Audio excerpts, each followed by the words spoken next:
Assalamualaikum warahmatullahi wabarakatuh. Hello my students, how are you today? We hope you are fine and healthy.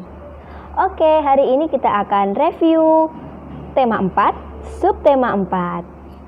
Oke, masih ingat nggak ya?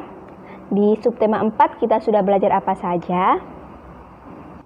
Kita sudah belajar tentang bersyukur. Bersyukur karena sudah diberi Allah keluarga yang lengkap. Ini ada gambar Siti dan keluarga pergi berlibur ke pantai. Kita patut bersyukur karena diberi keluarga yang lengkap. Siti bersyukur karena memiliki ibu yang baik dan ayah yang sangat menyayanginya. Coba lihat gambar di sini. Siti sedang menulis ucapan terima kasih untuk ibu. Kalian di rumah juga bisa menuliskan ucapan terima kasih untuk ibu ataupun untuk ayah di atas kertas dengan dihias-hias. Nah, bagaimana sih cara kita berterima kasih kepada Allah karena Allah sudah memberikan nikmat kepada kita? Cara mengungkapkan terima kasih kepada Allah, yang pertama, kita bisa bersyukur mengucap hamdalah. Yang kedua, beribadah. Yang ketiga, memanfaatkan nikmat dengan sebaik-baiknya. Nah, setelah ini, bagaimana sih cara kita berterima kasih kepada orang tua? Cara berterima kasih kepada orang tua yang pertama yaitu mengucapkan terima kasih. Yang kedua, mematuhi nasihatnya. Dan yang ketiga, membantu orang tua.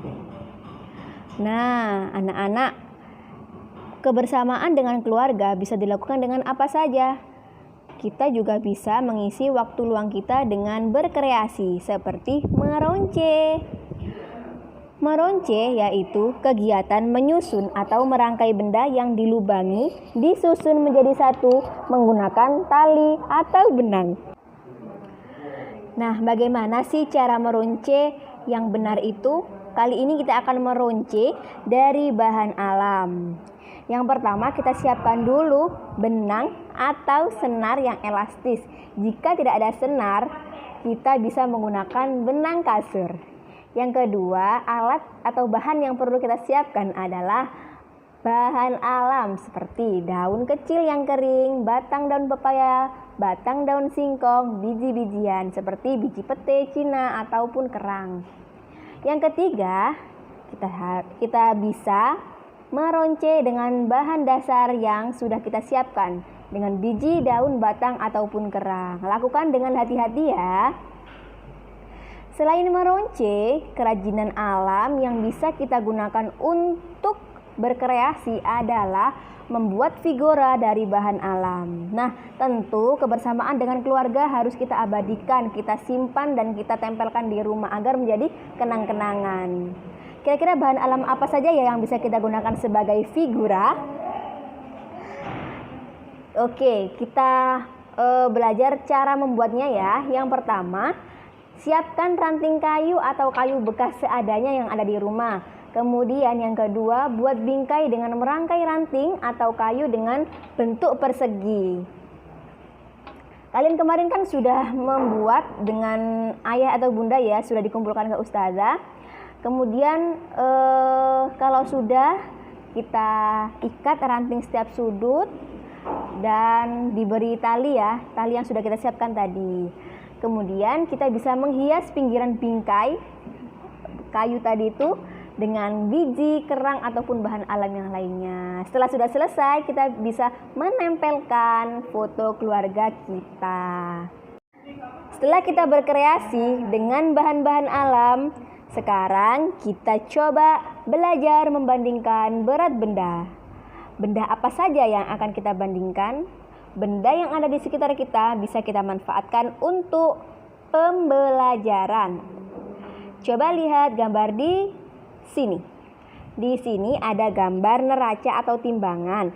Yang samping kiri diisi sepatu, yang samping kanan diisi sandal. Sepatu lebih berat daripada sandal. Sepatu berada di paling bawah karena dia lebih berat.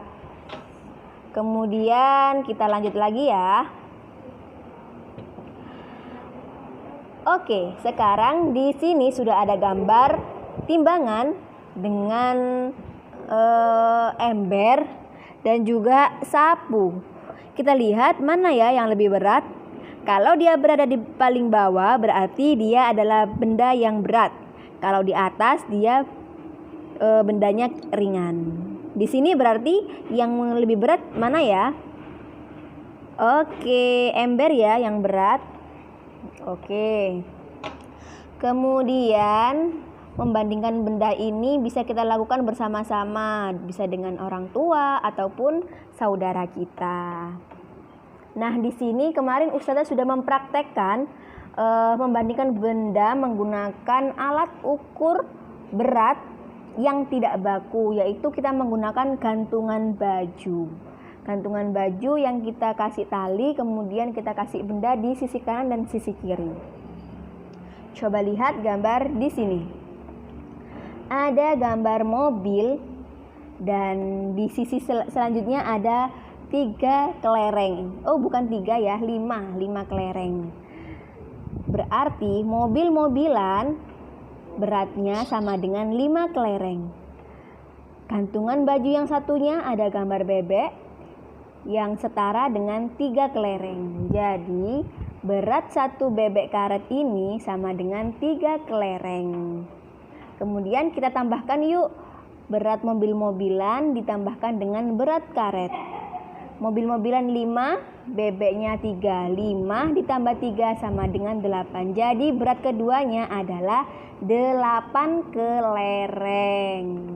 Mudah ya membandingkan. Kita coba lagi yuk. Ada gantungan baju yang berisi boneka monyet yang setara dengan 6 kelereng. Coba dihitung, ada 6 kelereng. Jadi boneka monyet ini setara dengan beratnya 6 kelereng. Kemudian di gantungan baju satunya ada robot setara dengan 4 kelereng. Jadi robot ini setara dengan 4 kelereng. Mana ya yang lebih berat? Apakah monyet atau robot? Tentu monyet ya, karena kelerengnya lebih banyak. Sekarang kita coba tambahkan beratnya boneka monyet dan boneka robot. Bukan boneka ya, robot itu. 6 kelereng ditambah 4 sama dengan 10. Jadi berat kedua benda ini adalah 10 kelereng. Insya Allah mudah ya anak-anak. Oh iya, selain kita menggunakan alat ukur berat yang tidak baku, kita juga bisa menggunakan alat ukur berat yang baku, yaitu dengan timbangan meja, timbangan kodok, timbangan roti, dan lain sebagainya. Oke, saat di air pun kita bisa membedakan mana benda yang berat dan mana benda yang ringan. Jika dia bendanya lebih berat, dia akan berada di dasar air atau di bagian bawah. Kalau dia ringan, dia akan mengapung di atas. Seperti gambar perahu kertas, kemudian batu dan tas ini. Mana ya yang lebih berat? Yang lebih berat adalah batu karena dia berada di paling bawah. Kemudian disusul tas. Tas dia ini melayang karena dia nggak berat, nggak ringan. Kemudian yang paling ringan adalah kertas. Perahu kertas ini ada di atas sendiri karena dia paling ringan. Nah, setelah kita belajar membandingkan berat, kita juga bisa menghibur diri dengan bermain lompat satu kaki atau bisa kita sebut engklek. Kalian sudah mempraktekannya ya kemarin dengan bermain engklek atau tapak gunung. Bermain dengan mengangkat satu kaki, yaitu caranya berdiri sejajar di garis awal kalau ada temannya. Di rumah kalau tidak ada temannya ya sama adik, kakak ataupun ayah bunda. Berdiri dulu sejajar semuanya, kemudian diangkat satu kaki dan satu lagi berdiri dengan kokoh. Kalau nggak kokoh dia nggak seimbang, akan jatuh. Kemudian bagaimana cara kita menyeimbangkan, yaitu dengan menyeimbangkan dengan tangannya direntangkan. Oke, kemudian bisa lomba untuk lompat satu kaki. Oke anak-anak, demikian review tema 4, subtema 4. Semoga kalian tetap ingat ya apa saja yang sudah kita pelajari di tema 4 subtema 4. Baik, Ustazah akhiri. Don't forget to study hard, don't forget to obey your parents, don't forget to recite Holy Quran, and be careful.